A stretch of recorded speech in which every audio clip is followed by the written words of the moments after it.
and welcome back to the Dreamcast. I am your host, Denise Walsh. I combine science, scripture, and stories that will inspire you to dive deep, break through your own personal glass ceiling, and design a life of your dreams. I believe that we can thrive in all areas of life at the same time. But where do we begin? Personally, financially, spiritually, relationally? And often because we don't know where to focus, we do nothing. At least that's the space I lived in for several years. I know what it feels like to constantly be spinning my wheels. And that's exactly why I created the Dream Life Daily Journal. After working through the Dream Life Action Planner, we need to do something every day so we actually take steps in the direction we desire. Throughout the years, I've developed success habits that have helped me to create a Dream 10 life in all areas by focusing on one area at a time. And I teach you exactly what to do each and every day in the Dream Life Daily Journal. You'll find a gratitude game every day to start the morning off right, a space for prayer, meditation, journaling, a space to write down your clear and intentional dream life goal with affirmations and visualizations connected to that goal. You'll then have a spot to write down your dream life action to-do list so you can be intentionally taking action towards your goal every single day. I know that by completing the Dream Life Daily Journal every day for at least 30 days, you can create momentum. And when you do that, my friends, you can live your dream life too. Check out the dreamlifetoolkit.com or Amazon to get your copy of the Dream Life Daily Journal today. Big welcome back to the Dreamcast. You guys are in for a treat today because our next guest has over 20 years of research experience on the topic we're going to discuss. But it honestly started when he was 17.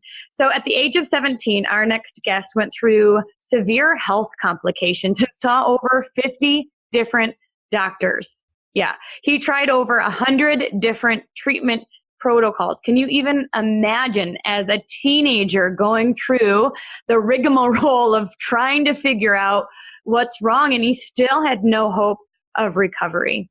It wasn't until he met an alternative health doctor who explained to him how he got sick, what was going on, and how he could become well again. And he started his recovery process.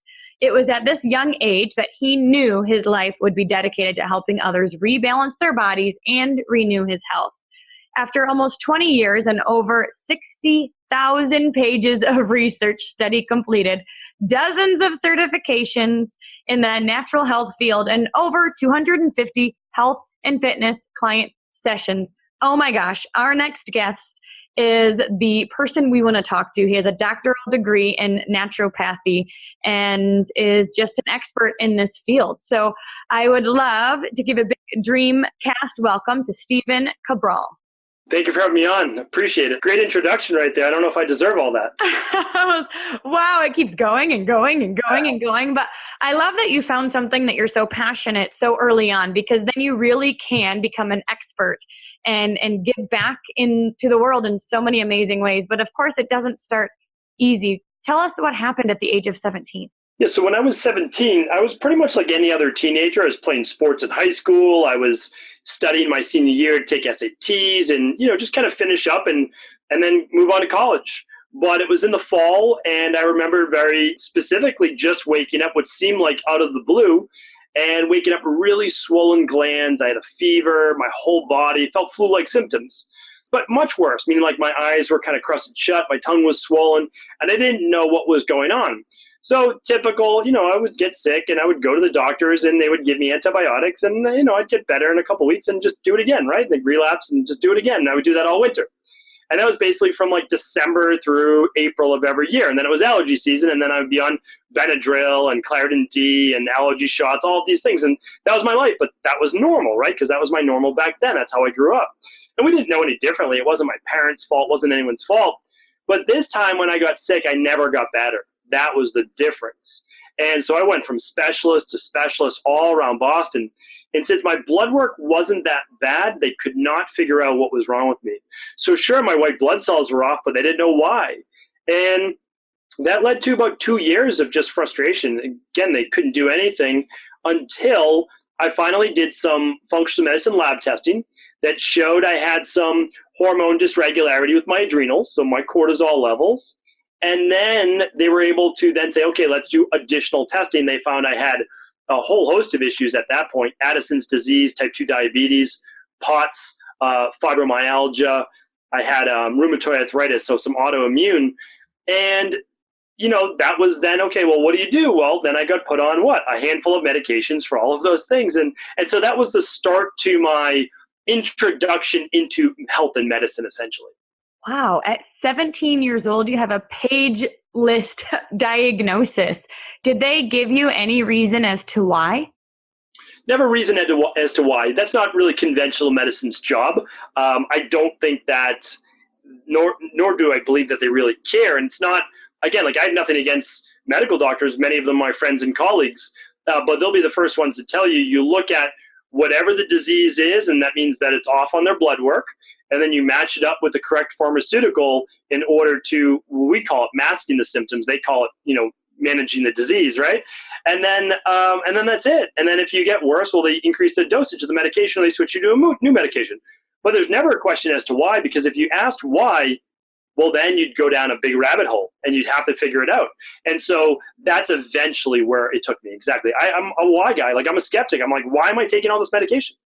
Yeah. Yeah. So when did you decide that wasn't okay anymore, that you needed to find something different? Yeah. So I got sick in the late 90s. And by that time, at least where I grew up in right outside of Boston, we didn't have a computer, but we certainly didn't have internet. And so I read books, and that was like, that's such an important thing I try to get people to go back to, is read books. And the reason is that there's a lot of articles, and they're about 2,000 words long. That would take up maybe like 10 pages or so of a book. Like, you need to go in depth with all of this knowledge, right? So really go deep on a topic. And so I was reading, it's like, well, there seems to be, maybe not just like me, but other people out there, they have these issues. How do they get better? So I started reading about that. Then I'm reading about all of the horrible complications of people that have Addison's disease, or juvenile, basically as a teenager, rheumatoid arthritis. And eventually you're going to be put on biologic drugs, and you're not going to have a very long life. And that scared me. And so I said, I don't want to die, in my 50s or 60s. So what do I have to do? Well, I need to somehow figure this out. I didn't know how, but I knew I could at least start with my nutrition and my exercise and my reading. And so that's just what I did, and I became obsessed. Nutrition, exercise, and reading, because you could really then become an expert, if not in what was going on, but then ideas to fix it. Well, at least you can control what you put in your body for food. Even if you don't have a lot of money, that's okay, because you can at least control some of the good nutrition you put in your body. And everybody can move their body. Even if you don't have a gym membership, you can't afford it. I didn't come from money. You can do body weight exercises at home. You can do sprints outside. You can do body weight exercise. Again, when you have Addison's disease, you can barely walk. You don't have any cortisol output, so you don't have any energy. But you can at least start to move your body. So I knew I could start with those two things, and that's what I could control. So I started there. Believe me, like, I made a lot of excuses. I played the role of the victim for a very long time, because I asked, why me? I don't know anybody else like this. But I realized that it was not serving me. And nobody else could help me out of this really except for me. Now, of course, doctors and practitioners were going to be able to, I'd be able to find the right one, and they'd be able to give me some wisdom as to how to fix this. But it was still up to me in order to find those people. So, I would relapse, and I would be really down and depressed, and it wasn't a good space. I'd come out of it after a few weeks or months, and I'd say, okay, let's get back into it. And it wasn't an easy path. It wasn't. I mean, there just wasn't the information like there is now 20 years later. When did you meet the functional medicine doctor? So the functional medicine doctor, the first one I met was 2 years after. So I was in 19. I was in college. I remember it being, I believe it was either the end of my freshman year of college or the beginning of my sophomore year. And through nutrition, through exercise, I was a little bit better. And I was also taking pharmaceuticals. So that obviously helped to mask a lot of those symptoms. So what happened was they then found the labs. They ran what's called a thyroid adrenal hormone lab, and they saw that I had no cortisol output. So then I made the mistake of taking it to my PCP, and they then put me on, well, they actually did an ACTH stim test to see if I really had Addison's, and I did. So then they put me on Cortef and they put me on something called Florinef for my POTS, which is postural orthostatic tachycardia syndrome. And basically all that means is like a lot of people get a little lightheaded when they stand up. Well, the POTS, you literally feel like you're going to pass out. And if you start to walk up a flight of stairs, your heart rate just jumps to like 150 beats per minute. It feels like you just ran a sprint down your street all out.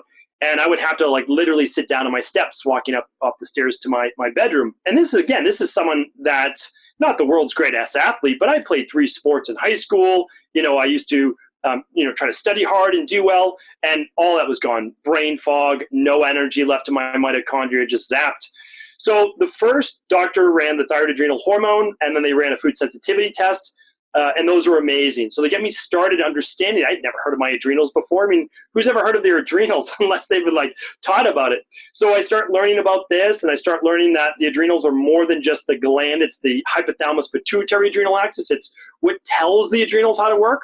And then I found out I was sensitive to a lot of the foods I was eating from an IgG perspective. And I was eating what I thought were healthier foods. I was trying to eat like chicken and all these things that help transform my body, but yet I was sensitive to many of them. So that was my start. And the next evolution was a couple of years later when I went to another practitioner and they taught me about gut health. And then I found out I had candida overgrowth. I had H. pylori and I had SIBO. The only thing I didn't have was parasites. So I had to work on all that. Then what did I do? Of course, I went back to my PCP. They took me to a specialist, and I did an endoscopy, and they saw I had candida growing all the way up my stomach and into my esophagus. So it was a real massive overgrowth. So that was it. And then the end of that story, it's never ending, of course, because to this day, I'm still reading multiple books per week and really just trying to continue to learn and never say, okay, we've made it. But when I was 27, I met my mentor, Dr. Pete, and she blended Ayurvedic medicine with state-of-the-art functional medicine lab testing combined with genetics. And then at that point, I realized that there were levels to this and that I was getting well, and I would get well for multiple months at a time. And I'm like, I'm cured, I'm good, everything's good. And then I would relapse again.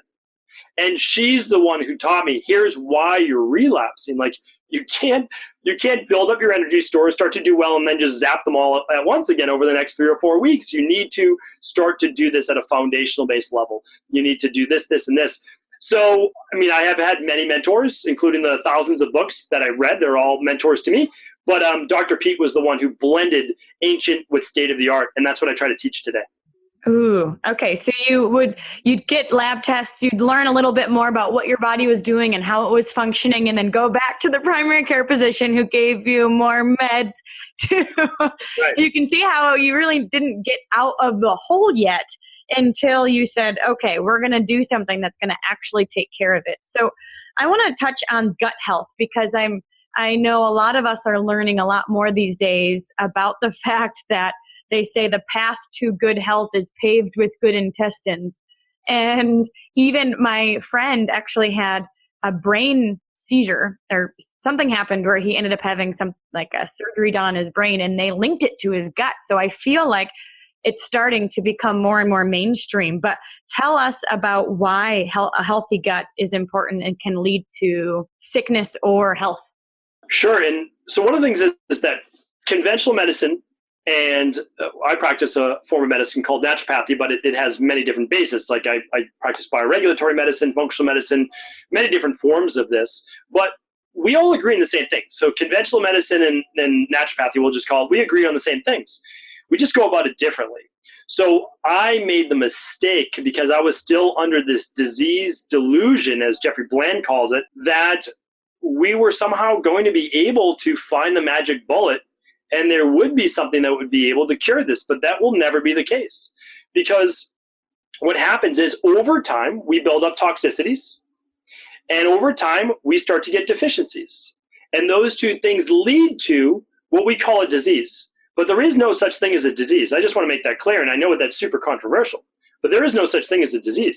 When you say you have Hashimoto's, all you're really telling me is that you have low thyroid. You don't tell me why.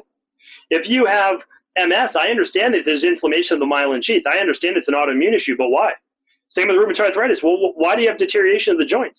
We know that it's specific CD8 cells causing the damage. We know all of these things, but the question is why. So the problem is every time because all I wanted for my whole life was to be diagnosed with something, right? Because then I would know what I had. It wasn't a mystery illness anymore, but it was the worst thing I could have had, because then I worked on the name of the disease rather than the symptoms, or I should say the root causes of those symptoms.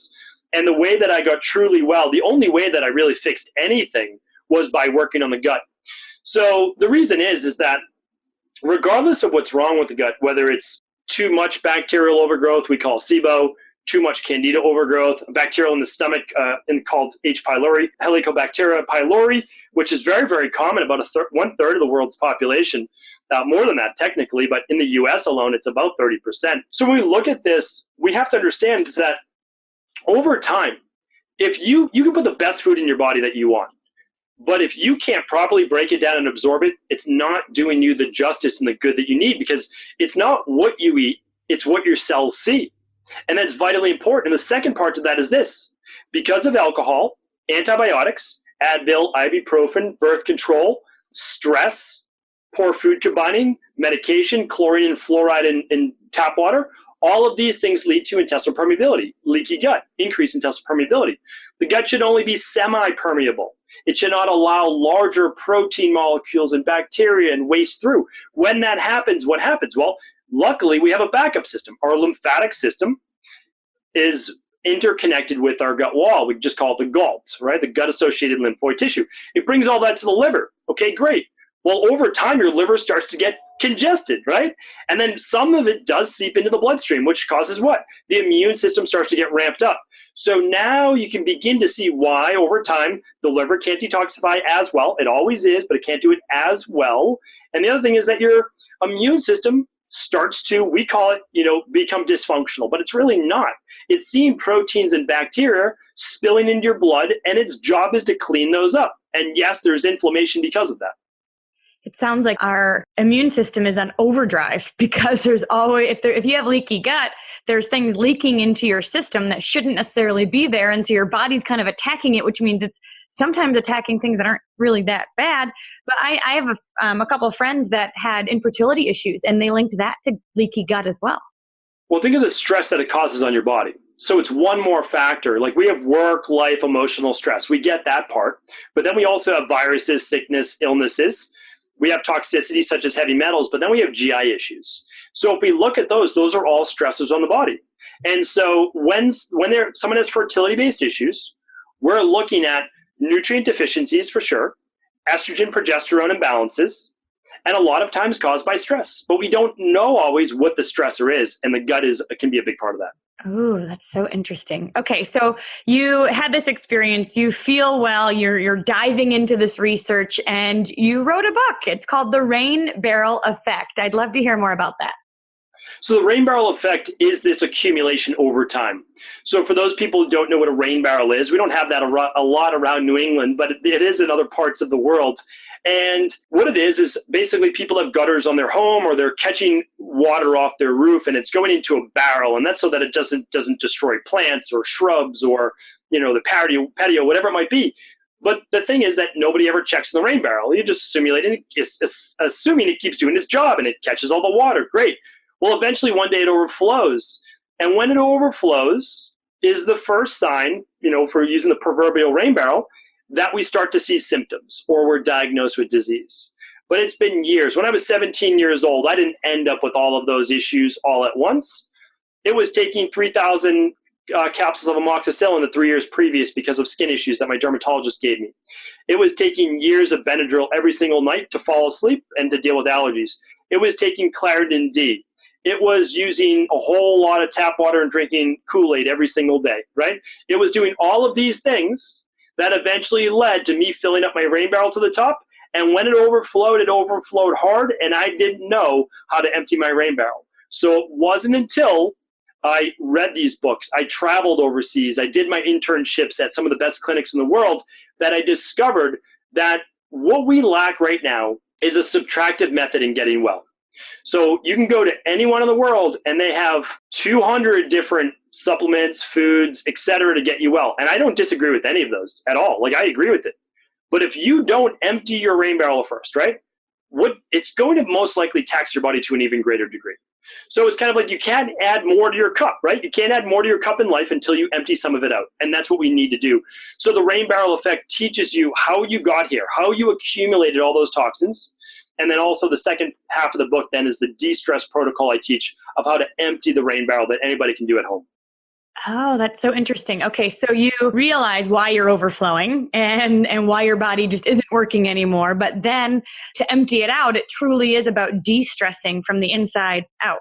That's correct. And a lot of those things you're manually doing. But what you're doing is you're doing things that are real world realistic.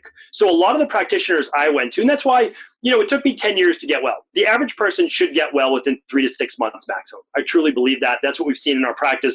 We've been doing this a long time, close to 300,000 client appointments now. We have a lot of data. But not everybody gets well in 3 weeks or 12 weeks. Sometimes it takes a little bit longer, and that's because they've been sick a little bit longer. They have more toxicities, but eventually everyone can get well.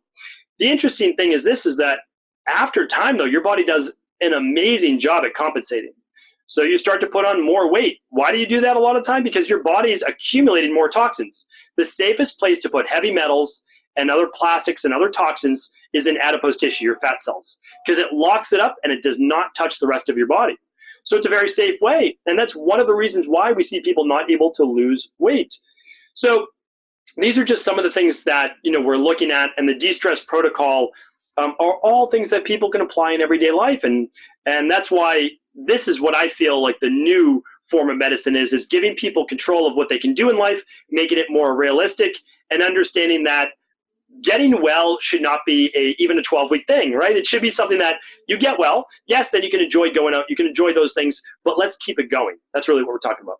Right. It becomes a healthy lifestyle. It becomes your new normal, because we know if we go back to the old lifestyle, a lot of times those symptoms will come back. Exactly correct. And that's the truth. And that I had to learn that the hard way many times. Probably I'm a little bit more stubborn than most people, but that's what happened, right? I got well, I got sick again. I got well, I got sick again, but I didn't know how to make it stick. So that's why I put this together in the de-stress protocol, is because so it's diet, exercise, stress reduction, toxin removal, rest, which is not just sleep at night, but basically turning on the parasympathetic nervous system, which is the rest and rejuvenate, right? How you heal your body. It's emotional balance. Too few people look at how their psychology affects their physiology, their body. Then it's supplementation, and then it's a success mindset. Understanding that you're sick now, you're overweight now, you're not feeling well now, but this is now. It's temporary, right? You can get back to great health. It's understanding that if one person has gotten well with what you have, there's no reason why you shouldn't be able to either. So it's 8 parts. People like to focus on one part, but the truth is that I would rather, and I was talking about this the other day, I would rather someone be 80% great at all 8 parts rather than 100% great at 3 of those parts. So it means that you don't need to be perfect in order to get well and live a great life. But it really is a whole well-rounded situation. I was a clinical psychologist before my entrepreneurial journey, so I absolutely, I've seen firsthand as well how mindset impacts your physical well-being, but how when you don't feel good, it's hard to be positive and goal-focused and doing all the things. And so they both really do go hand in hand. Now, you also mentioned your adrenals. That's not something we learn about necessarily in high school, but yet stress impacts our adrenals too. So what are the 7 signs of adrenal fatigue? So with adrenal fatigue, the interesting thing is this: genetics do matter. So we look at our genetics, and each one of us is predisposed to something. Maybe you're predisposed to lower thyroid or Hashimoto's or high blood pressure or type 2 diabetes. And everyone in my family is predisposed. So basically all 4 of my grandparents had it, both my parents had it, and then I got it at 17, rheumatoid arthritis. So for sure, that's in our genetics. Now, interesting thing is, that's 20 plus years ago, I no longer have rheumatoid arthritis, right? So how does that happen? Well, it means that I'm genetically predisposed to that, but only if the lifestyle and environment allow those genes to turn on. So the same goes with adrenal-based issues. We all get stressed in the same pattern. Now, we have different stressors, right? So I might look at a deadline as something exciting, something that I love, and someone else might look at it as this is the end of the world. They start to get increased heart rate, higher blood pressure, all like a loss in appetite, start to get constipation or loose stool, like all of those things. So the manifestations of stress are actually different in different people. But what stress is this. It's your brain, it's called just your proprioception. You feel a stress, and then your hypothalamus tells your pituitary gland inside of your brain to produce something called catecholamines. We know them better as adrenaline or norepinephrine in a lot of other countries. What happens with this is that you start to maybe sweat a little bit, you get the increased heart rate, you get the larger dilated pupils. You can kind of tell when someone's stressed, right? Start to maybe shake like at their heart, at their most stressed point. And then after that, our body produces something called cortisol, not before, but after. And it's produced by a different part of the adrenal. It's called the adrenal cortex versus the medulla. And what that matters is this, is that the glucocorticoids actually start to break down sugar from the body's stores, typically from the liver first, if it doesn't have enough in the bloodstream, and then it will go after the muscles if needed. And that is to put us into the fight or flight. It's to give us fuel for the fight or flight. Because when we're in fight or flight, we need a fast fuel source. And body fat does not cut it. Like that's not fast enough, right? Same with the oxygen-based rate. So what we look for are what that person is showing as their signs of stress. It could be bloating, poor digestion, headaches, higher blood pressure, brain fog, joint pain. So people's stress manifests itself in different ways, and that's because typically inflammation is 90%, right? So it's at the root cause of 90% of all dis-ease in the body. So what we say is, but inflammation is not a disease, right? So if inflammation is not a disease, we have to ask why the inflammation. Yes, turmeric is great, bromelain's great, ginger's great. I love all of those, and they're great anti-inflammatories. But you can take those while asking yourself, why do I have the inflammation in the first place? Because if you mask inflammation, even with natural products, you're still masking inflammation. So I'm okay with that if we're asking ourselves and figuring out, in the meantime, how do we fix what caused the inflammation in the first place? And namely, what's the stressor in your body, like we just spoke about. Right. Okay. So it sounds like stress, it seems to be the trigger for a lot of internal body stress, like they always say it, your brain triggers that there's a bear and there's no bear, but your body feels like there's a bear, right? That's the fight or flight response where your body's responding to a threat that might just be in our minds and might not be real, but yet to our bodies, it certainly is. And so even the adrenal fatigue and all of the that's just another sign that your body's kind of freaking out, and we need to figure out why. And another thing you've mentioned is sleep. How does sleep impact the stress and this buildup of inflammation? That is one of the things that we're definitely getting wrong in our society. And the reason is that we stopped believing that there's a natural sleep cycle for all people. And that's because we can actually do lab testing. We can see some people have high cortisol at night. Sure. And I agree with that. We see it all the time in my practice. That doesn't mean they're night owls. That means they have what's called a dysfunctional diphasic rhythm. And that means that what happens is this, and it's one of the best ways to stay healthy and really slow the aging process, is that your lowest point of cortisol should be at 9:30 p.m. It changes slightly per season based on light. But that is our lowest point. And then right at 10 o'clock, some people start to get a second wind. That's because cortisol slightly climbs at 10 p.m. Well, around 4 a.m., cortisol then starts to climb again, where it peaks out somewhere between 6 and 8 a.m., again, based on light. So what happens is this. It's very interesting, because if you keep cortisol high at night, and again, you can do a simple at-home saliva test for this, you actually don't produce melatonin because they're an inverse ratio. And if you're not producing melatonin, you're not going to get into a deep, restful sleep. And if you don't get into a deep, restful sleep, you don't detoxify as well, you don't bring down blood sugar, you don't reduce inflammation, you can't work on autophagy, which helps our natural process to kill cancer cells inside of our body. So does it affect you one night or two nights? Absolutely not. This is what happens, though, over time, right? It's the rain barrel effect. It can be applied to anything in your life. For the most of us, we can deal with a little bit of stress in our life, but then all of a sudden we get home and, the doorbell rings, the dogs bark, and all of a sudden that's it. We can't take any more, and we start like screaming and yelling. Well, really no big deal that the doorbell rang and our dog barked on a typical Saturday morning to be no big deal. But it is after a long day, right? So it affects everything. That's how we have to look at it, allergies, etc. So I just went off on a little tangent there, and I have no idea what I was saying. Well, the insomnia and really sleeping, and how we need to get a good deep sleep so our body can rejuvenate, because otherwise it doesn't allow those processes like you mentioned. That's correct. And it's the only way to reset the adrenals as well. Okay. So your adrenals have to shut down starting really when it starts to get dark. And then you can wake them back up when it starts to get light. So we were given this knowledge thousands of years ago in Ayurvedic medicine and in traditional Chinese medicine. Everybody just represents it in a different way. In Chinese medicine, they have the yin and the yang. Well, it's a pretty good representation of the diphasic rhythm of humans.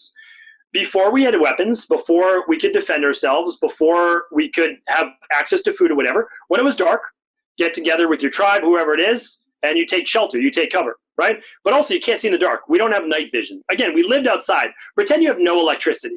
If someone's like, no, I'm a night owl, I always make this challenge. Head out to the woods, 3 weeks, you will reset your sleep rhythm and you'll be in perfect working order. You'll be breathing in fresh air, get in the negative ions, because when the light starts to shine at 5:36 a.m. during the summertime, believe me, you're waking up. There's no doubt about it. And when it's dark at night, after about a week or so, you're going to be tired. And you're going to start going to bed somewhere around 9 p.m. or so, right? A couple hours after dark. That's it. Like, that is it. And so that is what we as humans were really meant to have. 12 hours of waking. We can do our work. We can do our moving around. And then we can have 12 hours of downtime, like 7 a.m. to 7 p.m., and then cool it off 7 p.m. to 7 a.m., and you'll already be back in charge of your life. Yeah, it really is that balance, the work hard, play hard, really giving your body a sense to relax. And like, we live so much in this freak out mentality a lot of times, and that's why there's progressive and chronic anxiety all over the place too, because we're always just a little bit on edge. But when we give our body a chance to like calm down, and it sounds like we need to, because it resets our adrenals, it helps our bodies to detoxify, it actually is physically necessary for our bodies to relax. Otherwise we're freaking out. And when we freak out, we have this inflammation that impacts everything. But yet you said it's not something that's like typically diagnosed. Why is inflammation not typically treated? Well, so we're treating inflammation. And actually, before I get to that, I just want to say too, if you are stressed, it imbalances your immune system. So it shuts down something called secretory IgA, and that's your first line defense in all the mucus in your body. So when you breathe something in, or your eyes, or in through your mouth, that's a first line immune-based defense, and that slows down when stress levels are up. So remember, your body can't do everything at once. It has a sympathetic nervous system and a parasympathetic. The sympathetic is the catabolic, the go, go, go, and the parasympathetic is the rest, relax, rejuvenate. But it's also one more thing: rest, relax, rejuvenate, and digest. So if you're stressed, you're not going to be able to properly break down your food. And that's why it can lead to the bloating, the gas, the fermentation, the poor absorption, acid reflux, GERD, and constipation. So we look at all those things as well, and they are triggered a lot of times by stress. Just as another reminder to us how stress impacts our digestion, which impacts leaky gut, which impacts inflammation throughout the entire body. So you just mentioned that inflammation is not something that is typically treated. It's a symptom, but doctors don't look for it, or it's not something that we think of as being one of the symptoms to treat.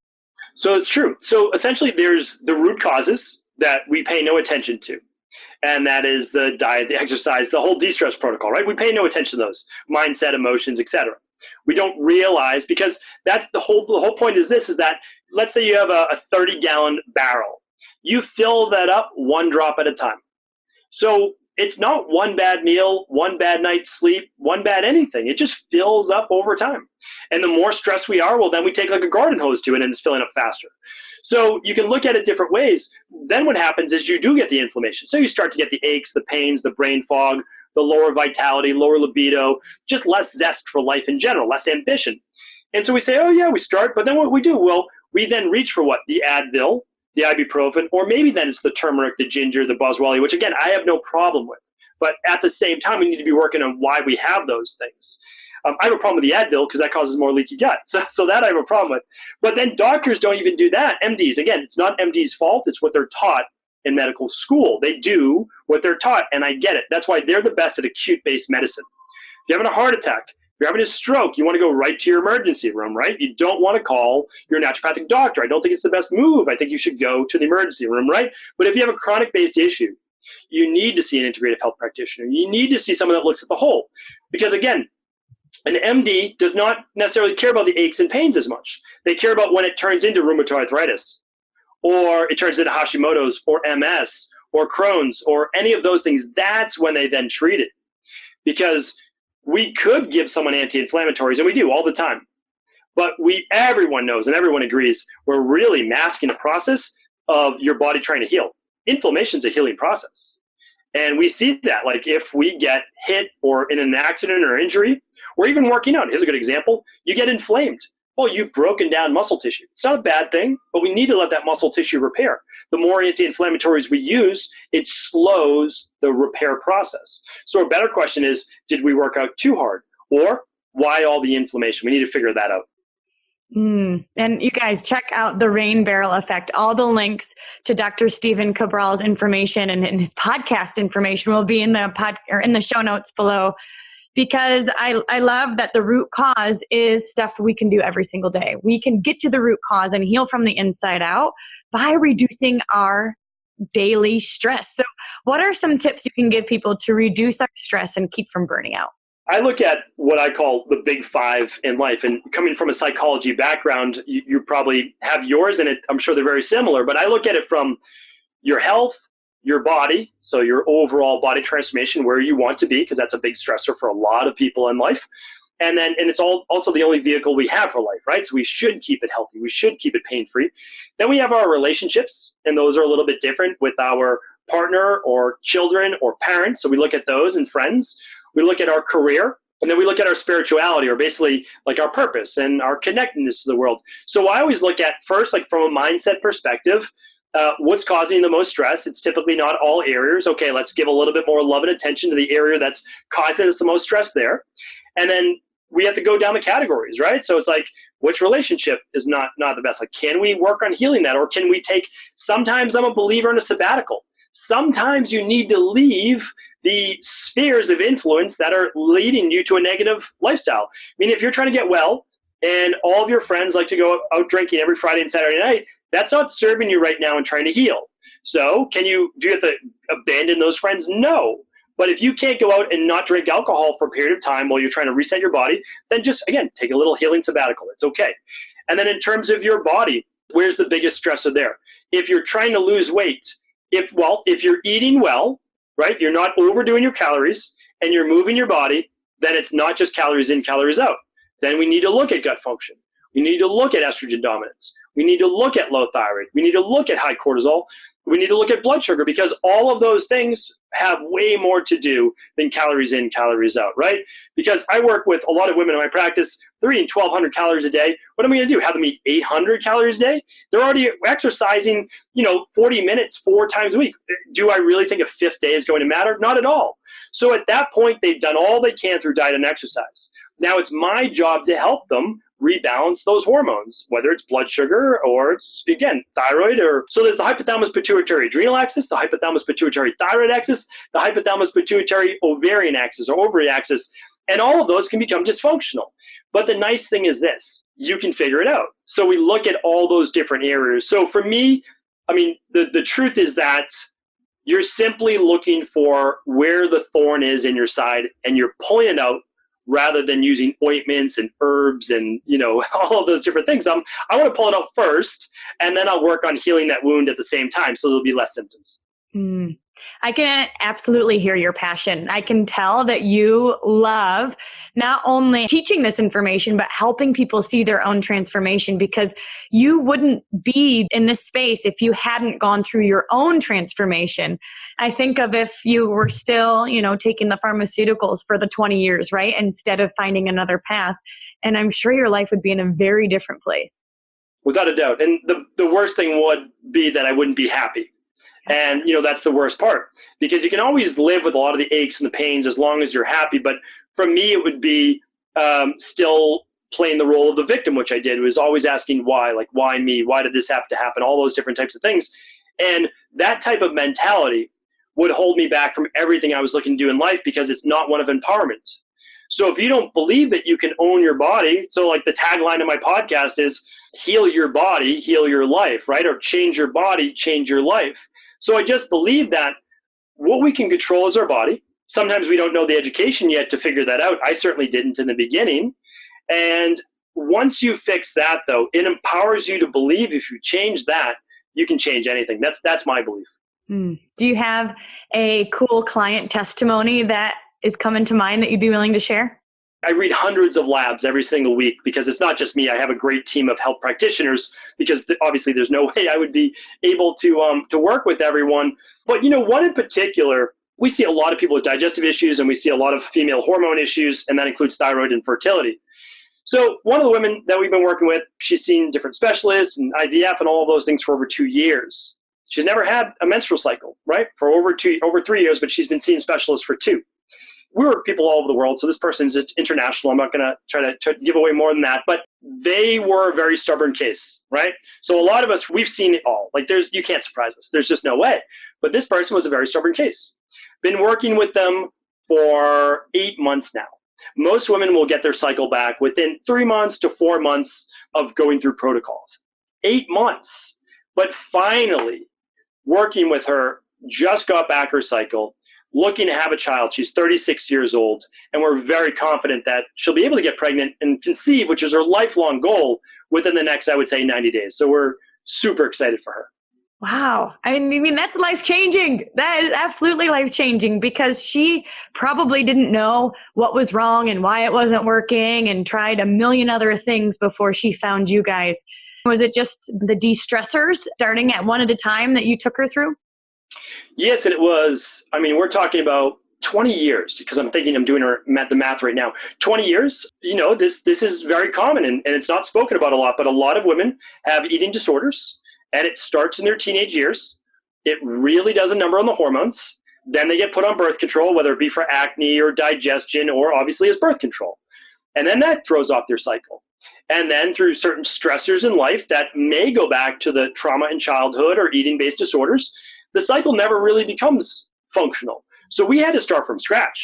This is someone that never had a normal menstrual cycle. And now to try to get that back at 36 years old, it can be done. And she did it, but we had to work through not just digestive issues and stress. We had to work through emotional base. We had to work through a lot of things. And that's why it takes a little longer sometimes. But again, it's always worth it at the end. Always worth it. I love success stories because if you're out there listening and you have had a chronic disorder or you haven't felt good and you don't know that life can be better, we're here to tell you it can. Like you really can feel better. You really can change your body and it will change your whole life. Now, 2 more questions. And one of them, your notes here mention CBD oil. And I know this is something that people are just starting to learn about. But it sounds like there's some hidden benefits that could help us. Yes, the CBD oil, the reason why I just want to call more attention to this is it's gotten a lot more popular lately, but it's being used as one of those trendy, fun things now rather than really how it was meant to be used because it comes from a plant. So it's actually an herbal medicine, right? So it's herbs that have been used for thousands of years. So a lot of people are reluctant to use it like I was because it comes from the cannabis plant. But there's no THC, so there's no high. So it's not like marijuana. It's actually just the cannabinoids. And the interesting thing now is that there are over 1,000 published studies on the benefits of CBD from everything for anti-tumor, anti-cancer, for seizures, for autism, for any type of neurological issue. But I'll tell you how I use it in my practice because I think that this is a lot of what we've been talking with. I've never seen a product work better from an herbal-based perspective if you use the right dosage, and the right dosage is about around 40 milligrams. So between 25 and 50 milligrams is right for most people. Now, there are studies on children using all the way up to 600 milligrams. You cannot overdose on CBD oil. Start low, but you can work your way up. But I've never seen a better herbal medicine that's been used as an anti-anxiolytic, which means it helps to decrease anxiety. Do I believe you should work on the reasons for why you have anxiety? Of course, right? Maybe it's magnesium deficiency. Maybe it is trauma. Maybe there's a lot. Maybe it's multiple things. It's typically multiple things, right? Maybe it's gut-based issues. That for sure can be an issue. So here's the thing, though. While you're fixing those, We've had amazing success stories, literally all over the world. People using it before meetings at work where they were nervous about giving presentations. People with debilitating insomnia using it before bed. People with just overall anxiety during the day. People with achalasia where they're not able to swallow food very well because of stress and anxiety. So a good quality, organically grown CBD oil that's CO2 extracted, ideally, it's not the most important thing, but that's important. Organically grown is very important, so you're not getting the pesticides. And I like it. It can be European or US grown. And then the biggest part, though, is this. It's full spectrum. Because people are selling CBD isolates. We used both. We got rid of the isolates. You do not get the benefits, the full benefits of CBD, the cannabinoids is what it's short for, without getting the full spectrum, right? The whole plant. It makes sense. You get all of those CBD benefits. So huge fan. I did a 3-part podcast on that. If you'd like to link it up or anything like that, you're welcome to for your listeners. Awesome. Awesome. Thank you guys so much. So StephenCabral.com. Definitely check out the Rain Barrel Effect, and his podcast will be linked down below. But so Dr. Cabral, if there's anything that you want to say to anybody out there that has a chronic condition, that is in pain, and that isn't sleeping, that has lots of chronic stress, anything that you'd want to mention to them? Well, it's something that you mentioned earlier, and it's that right now you're living with your normal. And it's all you know. So I get it that there's no way that you believe that there might be a next level to this. But I can tell you there's a 10x level to wherever you're at right now. And I've only truly understood this over the last 5 years. Because I got well over 10 years ago. But I got really well over the last 5 years. And so I didn't realize even the level that I could try to achieve. And it is from, again, I made up the methodology of the de-stress protocol. Yes, I came up with that. But I didn't come up with diet or exercise or stress reduction or toxin removal or rest or emotional balance or supplementation, functional medicine supplementation, which is completely different than buying it at like your local, drugstore or Costco or whatever it might be, and then success mindset. So what I'm trying to do is put together, blend 6,000 years of ancient Ayurvedic medicine, traditional Chinese medicine, bioregulatory medicine, and then mix that with state-of-the-art lab testing. We have all of this available now. You can do it anywhere in the world. And it's just my belief that I had the mindset growing up. I had to rewire and reprogram my brain. It is all about psychology because you can't take the first step if you don't believe. And even if you don't believe, I call it suspending disbelief, right? So it's like, don't even think that you can get well. Just don't think that you can't get well. That's okay too. Like, I'm okay with that. And just enter into a program that may have worked for someone else. Just model it. It can be one of your programs. It can be a book that you read. It can be a friend's. Get moving, move down the path, figure out what works, figure out what doesn't work, ask the question why it worked, why it didn't work, recalibrate, move on to the next step. That is not only how you'll get well, but it's how you'll achieve anything worthwhile in your life. And again, we all have our own story. Remember, everyone in my family was sick. We all grew up on antibiotics. We all grew up sick. We all grew up on the same type of processed foods. That was our normal. At some point, though, as an adult, it's not always easy, but you get to make the choice. And you choose a new path if you choose to. And it's not a straight line. It is a crazy zigzag with thorn bushes, some pits and valleys. But in the end, you learn from each one. You don't step into the next pitfall, and you become stronger. And then the last thing I'll add, because I can talk forever, is that once you learn something that truly worked for you, share that with someone else.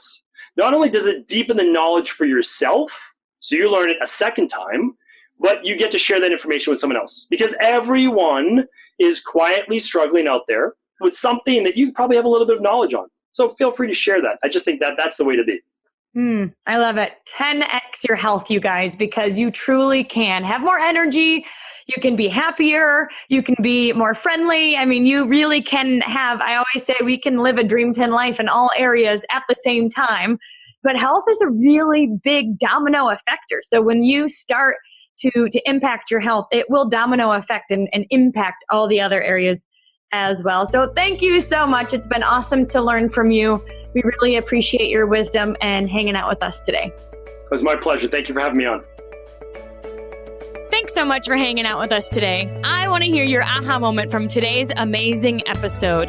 If you could leave a review at whatever podcast player you choose to listen from, Apple Podcast, Castbox, Spotify, YouTube, wherever you're listening from, leave a review and share with us your favorite part of today's episode. Thanks for hanging out, and remember to dream big.